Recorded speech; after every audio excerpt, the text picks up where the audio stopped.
नमस्कार and welcome to Curiously Education. दोस्तों, खबर ये है कि हमारे external affairs minister S Jaishankar साहब जो हैं वो पहली बार न्यूजीलैंड गए हैं एज एक्सटर्नल अफेयर्स मिनिस्टर। वो इससे पहले भी न्यूजीलैंड जा चुके हैं, लेकिन एक्सटर्नल अफेयर्स मिनिस्टर की पोस्ट जब से उन्होंने संभाली है उसके बाद ये उनकी पहली विजिट है। This is a very very important visit. और इस विज़िट के दौरान उनकी मुलाकात हुई न्यूजीलैंड के प्राइम मिनिस्टर जसिंडा एडन के साथ, और इसके साथ उन्होंने प्राइम मिनिस्टर मोदी साहब की जो पर्सनल ग्रीटिंग्स हैं वो न्यूजीलैंड के प्राइम मिनिस्टर के साथ शेयर की। इसके साथ उनकी मुलाकात हुई अपने काउंटर पार्ट यानी कि न्यूजीलैंड के जो फॉरेन मिनिस्टर हैं नानिया माहूता, तो उनके साथ एक मीटिंग हुई। और इस मीटिंग के दौरान जो न्यूजीलैंड के फॉरेन मिनिस्टर हैं माहूता, उन्होंने कहा कि India is one of the most important partners of New Zealand. New Zealand के जो मोस्ट इम्पोर्टेंट अलग अलग पार्टनर्स हैं उनमें से एक इम्पोर्टेंट पार्टनर जो है दैट इज़ इंडिया। इसके साथ दोस्तों हमारे एस जयशंकर साहब जो हैं उन्होंने बहुत सारे विषयों पर भी डिस्कस की। न्यूजीलैंड में कोविड-19 के बाद हमारे जो इंडियन स्टूडेंट्स जो वहाँ पर अलग अलग स्ट्रीम्स की पढ़ाई करने के लिए जाते हैं तो उनको वीज़ा डिलेज जो हैं वो फेस करने पड़ रहे हैं। तो ये इश्यू जो हैं ये इश्यू उन्होंने अपने काउंटर पार्ट के साथ डिस्कस किया। As far as India is concern, तो न्यूजीलैंड में जो ओवरसीज़ स्टूडेंट्स हायर एजुकेशन के लिए जाते हैं तो सेकंड लार्जेस्ट सोर्स अगर कोई है देश तो दैट इज़ इंडिया। जहाँ तक मुझे पता है चाइना के बाद सबसे ज़्यादा स्टूडेंट्स ओवरसीज स्टूडेंट्स अगर न्यूजीलैंड में जाते हैं तो that they are Indian students.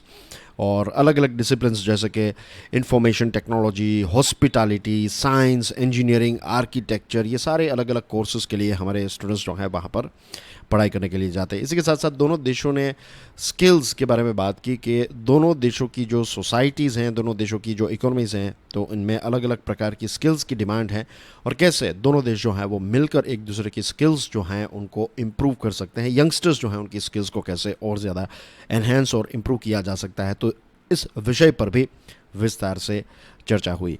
हमारे देश के कुछ 2,50,000 जितने इंडियन ओरिजिन और एनआरआईज जो हैं, राइट, इतने इंडियंस लगभग 2,50,000 जितने इंडियंस जो हैं वो न्यूजीलैंड में आज रहते हैं। न्यूजीलैंड के मैप के बारे में भी बात करेंगे। दूसरे टॉपिक्स जो डिस्कस किया गया है उसमें से एक इम्पॉर्टेंट टॉपिक था that is Indo Pacific, right. अब न्यूजीलैंड आप देखिए पैसिफिक ओशियन का एक आइलैंड कंट्री है। We will talk about New Zealand's location and things. एक और मैप है, मैं इसके बारे में भी डिस्कस करूँगा। एक मीटिंग के दौरान हमारे जो एस जयशंकर साहब हैं उन्होंने क्वाड का भी जिक्र किया। उन्होंने कहा कि पहले भारत जो है वो इस प्रकार के ग्रुप्स का पार्ट नहीं बनता था, लेकिन आज चीज़ें जो हैं वो चेंज हो गई है। भारत जो है वो क्वाड का पार्ट है। क्वाड जो है it is more about Indo Pacific, right, जिसके बारे में आप जानते हैं। इसके साथ यूएसए जो हैं उनके बारे में भी बात की कि यूएसए जो है वो पहले अपने ट्रेडिशनल पुराने साथियों के साथ ही ज़्यादा मीटिंग्स करता था या फिर इस प्रकार के ग्रुप्स बनाता था, लेकिन आज जो है यूएसए ने भी अपना विजन चेंज किया है। यूएसए नए नए पार्टनर्स के साथ मिलकर इस प्रकार के ग्रुप्स में काम कर रहा है। यूएसए नए एलाइज यानी कि नए मित्र देशों के साथ भी अपनी पार्टनरशिप जो है वो बढ़ा रहा है। और दोनों देशों ने ये भी डिस्कस किया कि कैसे न्यूजीलैंड और इंडिया जो हैं वो मिलकर कैसे इंडो पैसिफिक रीजन जो है इसको शेप कर सकते हैं, इसको कैसे और ज़्यादा ओपन, फ्री और एक्सेसिबल टू ऑल कर सकते हैं। तो यहाँ पर आप देख सकते हैं ये हमारा देश भारत है, this is Indian ocean here, और यहाँ पर है ऑस्ट्रेलिया। ऑस्ट्रेलिया क्वाड का मेंबर है। ऑस्ट्रेलिया जो है वो इंडियन ओशियन के साथ भी अपनी बॉर्डर शेयर करता है, पैसिफिक ओशियन के साथ भी बॉर्डर शेयर करता है। और ऑस्ट्रेलिया से थोड़ा आप नीचे चले जाए, राइट, अगर आप साउथ ईस्ट की तरफ आगे बढ़े then you find this country New Zealand here. थोड़ा जूम करके इसको देख लेते हैं तो as you can see here this is New Zealand. इसके दो टुकड़े हैं, एक है नॉर्थ आइलैंड और एक है साउथ आइलैंड। और आपके लिए एक प्रश्न है, बताइए कि न्यूजीलैंड जो है इसके कैपिटल का नाम क्या है। न्यूजीलैंड का कैपिटल कौन सा सिटी है? Stick your answer in the comment section. ये आपके लिए एक प्रश्न है, राइट, क्वेश्चन है। ओके, दूसरे टॉपिक्स जो डिस्कस किए गए, तो जैसे मैंने बताया security situation of Indo Pacific, इसी के साथ साथ यूनाइटेड नेशंस सिक्योरिटी काउंसिल के रिफॉर्म्स की भी बात हमारे एस जयशंकर साहब ने उठाई। उन्होंने कहा कि इंडिया का ये एस्पिरेशन है कि यूएनएससी का परमानेंट मेंबर भारत बने। और ऐसा नहीं है कि सिर्फ हम परमानेंट मेंबर बनना चाहते हैं। उन्होंने ये भी कहा कि देखिए पूरा अफ्रीका जो है कॉन्टिनेंट, इसको यहाँ पर रिप्रेजेंटेशन ही नहीं मिल रहा है। अफ्रीका का एक भी देश यूएनएससी का पार्ट नहीं है। इसी के साथ साथ दूसरा एक कॉन्टिनेंट है साउथ अमेरिका।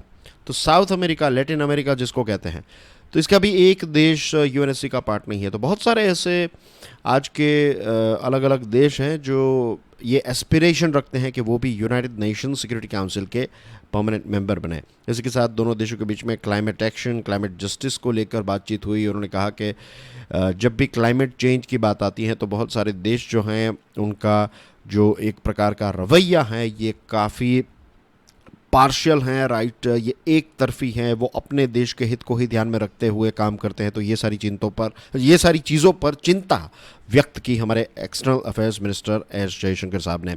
इसी के साथ रशिया यूक्रेन वाला जो इश्यू है उसके बारे में भी बात की। उन्होंने कहा कि भारत जो है वो चाहता है कि जल्द से जल्द ये पर्टिकुलर वॉर जो है वो ख़त्म हो जाए, जल्द से जल्द इसका अंत आ जाए और भारत इसके लिए जो भी चीज़ें कर सकता है वो सारी की सारी चीज़ें करने के लिए तैयार हैं। और उन्होंने ये भी कहा कि जब ज़ेपोरिज़िया की बात आई ना, ज़ेपोरिज़िया जो है वहाँ पर है न्यूक्लियर पावर प्लांट और ये यूरोप का सबसे बड़ा न्यूक्लियर पावर प्लांट है। तो रशिया और यूक्रेन के बीच में ये ज़ेपोरिज़िया नाम की जो जगह है जहाँ पर ये न्यूक्लियर पावर प्लांट है, तो यहाँ पर दोनों के बीच में लड़ाई होने लगी थी और उस टाइम पर भारत ने रशिया को कहा कि देखिए ये चीज़ जो है वो सही नहीं है, ये ज़ेपोरिज़िया जो है इसकी सेफ्टी आउटमोस्ट होनी चाहिए, ये एक प्रायोरिटी होनी चाहिए। यहाँ पर अगर आप लड़ने झगड़ने लगे यूक्रेन के साथ तो ये न्यूक्लियर पावर प्लांट जो है इसमें एक बहुत बड़ा हादसा हो सकता है। और उसके बाद चीज़ें जो हैं वो थोड़ी डाउन हो गई, डाउन इन द सेंस के दोनों ने लड़ाई जो है उसको थोड़ा बहुत कम कर दिया। तो इंडिया ने एक रोल प्ले किया। इसके साथ एससीओ की जब मीटिंग हुई थी तब भी हमारे प्राइम मिनिस्टर साहब ने क्लियरली पुतिन साहब को ये बता दिया था कि ये युग जो है ये युद्ध का युग बिल्कुल नहीं है और दुनिया जो है वो इसको ईस्ट वेस्ट इश्यू मानती है। वेस्ट की बात करें तो यूएसए लेड नेटो और नेटो के मेंबर कंट्रीज़, और जब ईस्ट की बात करें तो हम रशिया की बात आती है, चाइना की बात आती है कि प्रेडोमिनेटली रशिया और चाइना वर्सेस नेटो या फिर यूएसए, इस प्रकार की चीज़ें हैं। लेकिन हमारे एस जयशंकर साहब ने यह भी बताया कि ये सिर्फ ईस्ट वेस्ट नहीं, ये नॉर्थ साउथ एस्पेक्ट भी हैं। और यहाँ पर साउथ की जब बात आती है तो साउथ हेमिस्फीयर में रहने वाले देश के साथ साथ जो डेवलपिंग देश हैं, एक लंबे समय तक डेवलपिंग देशों ने अपनी चुप्पी रखी है, वो इस प्रकार के विषय पर कोई भी डिस्कशन नहीं करते, कोई स्टैंड नहीं लेते। इसकी वजह से भी ये सारे इश्यूज़ हो रहे हैं। तो we need to take a stand and things like that. तो ये सारी चीज़ों के बारे में भी उन्होंने बातचीत की। कोविड पेंडेमिक के बारे में कहा कि कैसे भारत जो है वो अलग अलग देशों को वैक्सीन पहुंचाने लगा, जैसे कि फ़िजी हैं, सोलोमन आइलैंड्स हैं। तो ये सारे सोलोमन आइलैंड, फ़िजी जो हैं ये न्यूजीलैंड से इतने दूर नहीं है। तो बहुत सारे रीजियंस में भारत ने दवाइयाँ, वैक्सीन्स जो हैं वो पहुंचाई है। और उन्होंने ये भी कहा कि बहुत सारे देशों की जो पॉलिसीज़ थी वो काफ़ी डिस्क्रिमिनेटरी थी, भेदभाव वाली थी। साउथ अफ्रीका के बारे में उन्होंने कहा कि साउथ अफ्रीका में आज भी लोग जो हैं वो काफ़ी गुस्सा है कुछ देशों को लेकर, क्योंकि बहुत सारे जो डेवलप देश हैं जो एक लंबे समय तक पूरी दुनिया को प्रभावित करते हुए आए हैं, तो इन्होंने पेंडेमिक के टाइम पर साउथ अफ्रीका जैसे देश की मदद नहीं की और साउथ अफ्रीका को ऐसा लग गया कि हमें ऐसे ही अपने हाल पर छोड़ दिया गया था, हमारी किसी ने मदद नहीं की and things like that. Of course India के प्रति उनका लगाव जो है वो ऑल टुगेदर डिफरेंट है। भारत ने काफ़ी मदद की साउथ अफ्रीका की, लेकिन दूसरे देशों की वो यहाँ पर बात कर रहे थे कि इस प्रकार की डिस्क्रिमिनेटरी पॉलिसीज़ जो हैं ये एक्सेप्टेबल नहीं है। और इसके अलावा दूसरे जो टॉपिक्स की बात की वो ये थी कि दोनों देशों के बीच में ग्रेटर बिजनेस कोलैबोरेशन किया जा सकता है, इसको और आगे ले जाया जा सकता है। वी नो कि दोनों देश जो हैं वो एक दूसरे के साथ क्रिकेट खेलते हैं, तो क्रिकेट की वजह से भी रिलेशनशिप जो है वो काफ़ी अच्छे हैं। रही बात फ्री ट्रेड एग्रीमेंट की, तो न्यूजीलैंड के साथ फ्री ट्रेड एग्रीमेंट की ज़रूरत नहीं है। उन्होंने कहा कि भारत का यूरोपियन यूनियन के साथ, यूएसए के साथ, चाइना के साथ कोई फ्री ट्रेड एग्रीमेंट नहीं है, लेकिन ये तीनों देशों के साथ या फिर European union is A union, तो ये दोनों देश और ये ईयू के साथ भारत का जो ट्रेड है विदाउट एफटीए भी ट्रेड जो है वो काफ़ी अच्छा हम कर रहे हैं। तो वैसे ही न्यूजीलैंड जो है उनके साथ हमारा ट्रेड अच्छा है, तो इसके साथ कोई फ्री ट्रेड एग्रीमेंट की ज़रूरत नहीं है, ऐसा एस जयशंकर साहब ने बताया है। लेकिन I am sure European union के साथ हम फ्री ट्रेड एग्रीमेंट करना चाहते हैं और अल्टीमेटली फाइनल गोल ये है कि यूएसए के साथ भी हम एफटीए करें। पीपल टू पीपल एक्सचेंज की बात करें तो वहाँ के लोग हमारे लोगों के बीच में रिलेशनशिप जो है वो काफ़ी कोर्डियल हैं, रिस्पेक्ट वाले रिलेशनशिप हैं। जैसे मैंने आपको बताया cricket is a common interest, तो इसकी वजह से भी रिलेशनशिप जो है वो काफ़ी अच्छे रहते हैं।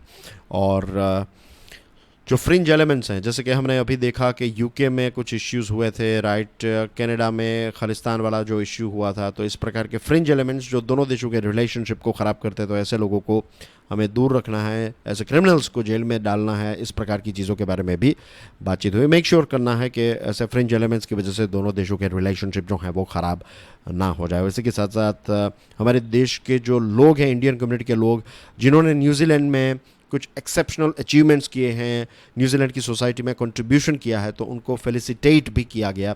तो इस सेरेमनी में भी हमारे एक्सटर्नल अफेयर्स मिनिस्टर साहब जो हैं वो मौजूद थे। That's everything as far as India New Zealand relations and India New Zealand के साथ जुड़ी हुई जो लेटेस्ट बातचीत है, इसकी सारी इंपॉर्टेंट अपडेट्स मैंने आपके साथ शेयर कर दी हैं। वीडियो पसंद आया हो तो hit the like button, share the video, and I will see you soon with some more interesting videos. Till then enjoy studies, God bless you, और जय हिंद।